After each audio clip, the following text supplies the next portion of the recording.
Thank you all so very much for joining us for our big performance. You nervous? Yes. Great. My name's CJ Lewis. And I'm Genevieve Rachel. We're here on behalf of an organization from Portsmouth called the New Hampshire Theater Project. We're a professional theater company with a really strong commitment to training and education and enrichment through the performing arts, really. And we've been here for the last 2 weeks working with the entire third grade on story theater plays. And story theater is sort of our model of group storytelling where there's no stars in story theater, which is a big proponent of the New Hampshire Theater Project mission in general. And it's a way to really engage our imaginations, our bodies, our minds, our voices, and working together to tell stories and explore ways of expressing ourselves. Anything you want to add to that? So do any of you have older children, so you've been through this before? Because we've been coming here, or I think I've been here for over 20 years, coming back to the third grade. And it's pretty amazing that the school has made that commitment, and the teachers. And one of the things that we hear from the teachers over and over is that it's an opportunity to see the children shine in ways that they might not. Somebody came up to us just after the last class and said, my daughter never says a word, and I just see her shine on stage. It's quite a wonderful moment. So, and I also want to say that we have a great story theater camp in the summer, which actually originated here in Strata many, many years ago, I think before the school was even built. If anybody's interested, I have some information on that. The director, Catherine Stewart, was here yesterday and got to see all of our performers. The other thing that we do is we're trying to think about the arts in a little bit deeper way than sort of commercialized. You know, a lot of children's theater is based on former Disney movies, etc. So we look at dealing with children's literature. This is based on a Patricia Polacco book, and myths and themes from different cultures. Each class has done a story from a different part of the world. This one is Michigan, but it's sort of based on some of the Swedish settlers that were there. So I think without further ado, I'm just going to add this lovely lady in the red scarf. You can't be there. We're going to be right there doing the music. So if you can come on around here. You can even sit right here. Yeah. Get your picture taken. Notice she said lovely. Just stating that because she doesn't know me. Evidently she doesn't know you. All right, so without further ado, we're going to do the story, and then maybe we'll have time for some questions if you're thinking about that. Great. So give us a second to get the music ready.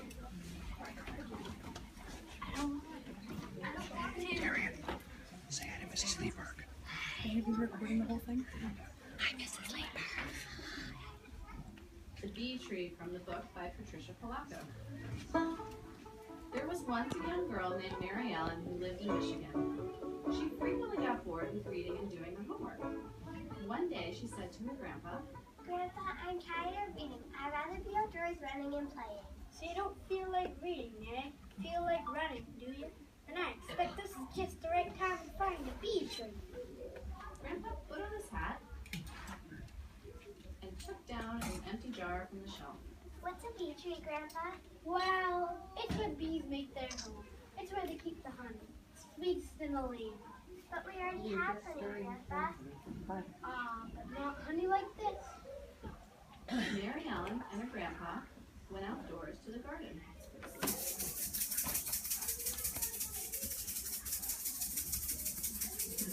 They found some bees gathering pollen from the flowers. Grandpa carefully trapped one in a glass jar. Don't hurt it, Grandpa. No worry, we'll be very careful. When he was sure the bee was safely in the jar, Grandpa said, Now, this bee will take the pollen back to the hive, and we'll be right behind it. Watch now.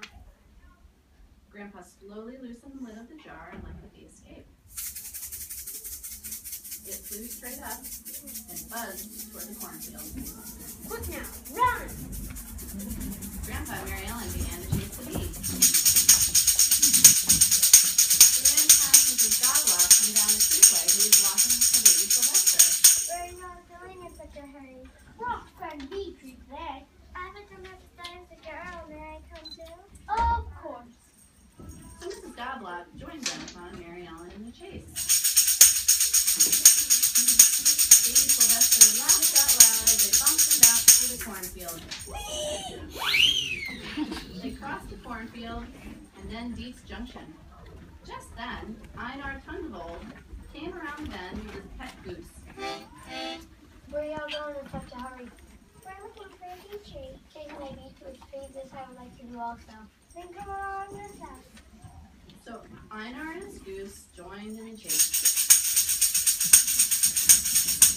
The goose honked, and Davy Sylvester laughed. The bee swooped down and stopped in midair. Grandpa, what's happening? Watch, child.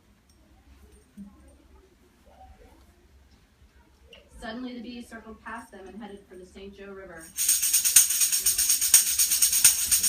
Where Olav Lundhagen was strolling with his tiny hermit sister Petra and Lena. Suddenly, they noticed the commotion coming toward them. Where are you all going? We're going to a bee tree. Can we come too? Faster, have fun. We don't care, let's go. And off they all went, down the road after the bee. The goose honked, and Davy Sylvester laughed.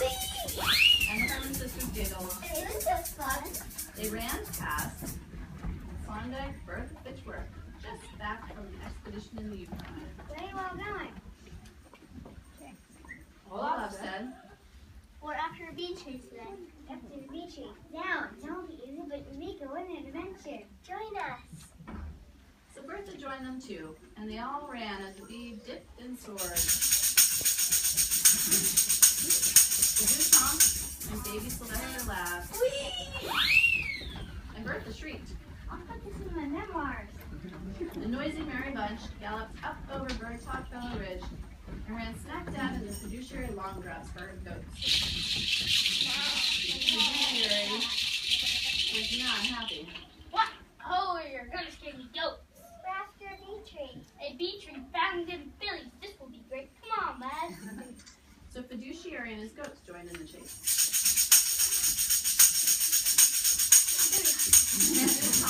And Davy Sylvester laughed. The goats bleated and squealed.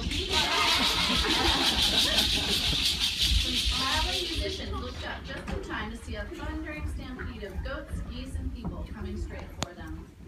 One of the musicians said, Why are you all running? We're after that bee. It's leading us to a bee tree. Can we come too? Come on along. Everybody's welcome. so on and on and on they ran. Nothing really mattered but chasing that bee. They ran through Griner's Bluff, Edmonton District Meadow, around Dead Man's Tree and into Birdtop Hollow.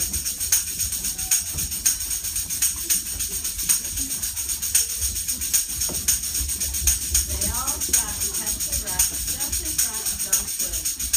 And Mary Ellen said, Look, Grandpa. It's heading straight for Dunk's Woods. It's the bee tree. That's where the honey will be.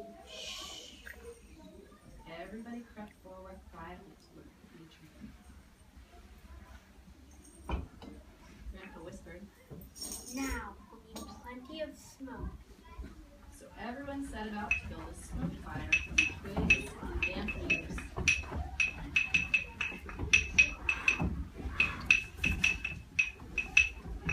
Mary Ellen whispered, Why are we building the fire, Grandpa?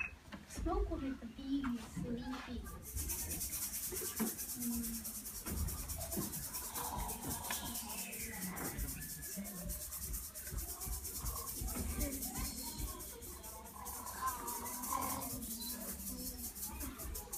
when all the bees were quiet, Grandpa reached into the tree and pulled out small pieces of honeycomb.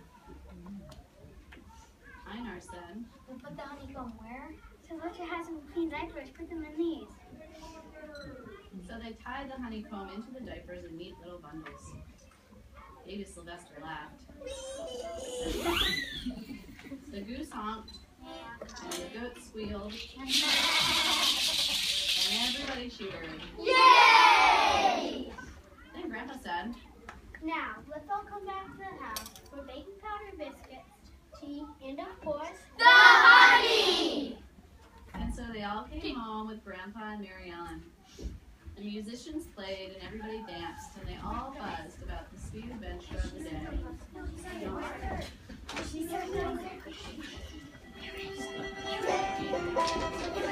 First couple down the aisle. Whoever's there. And come off. Hit the arch.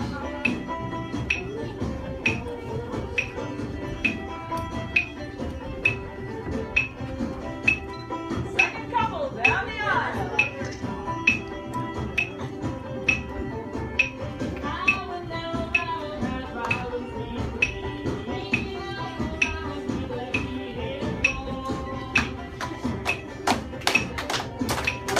Third couple down the aisle. You okay to keep going, parents, so everybody gets a turn? All right.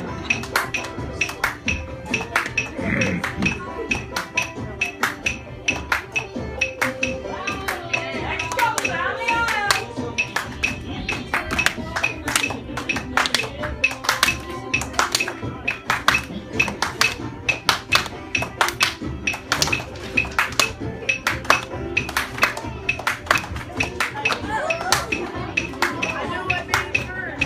Next couple down the aisle.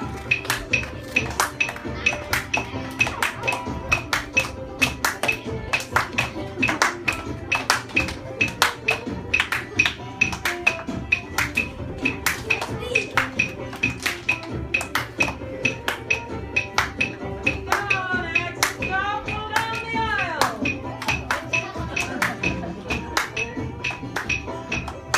Here we go.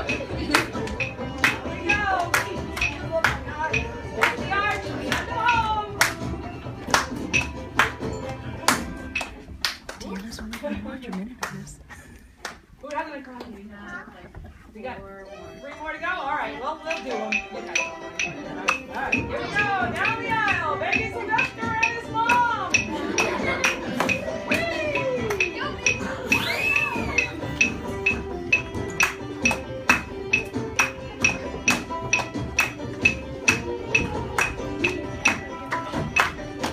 All right, goats. Down the aisle we go.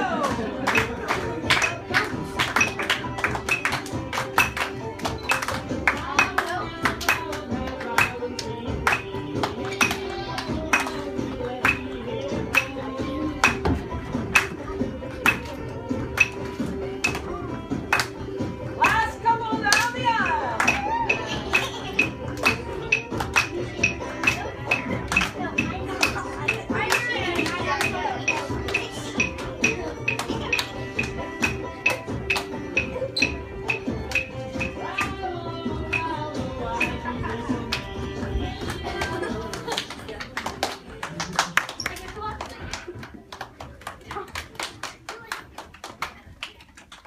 Finally, everyone said goodbye.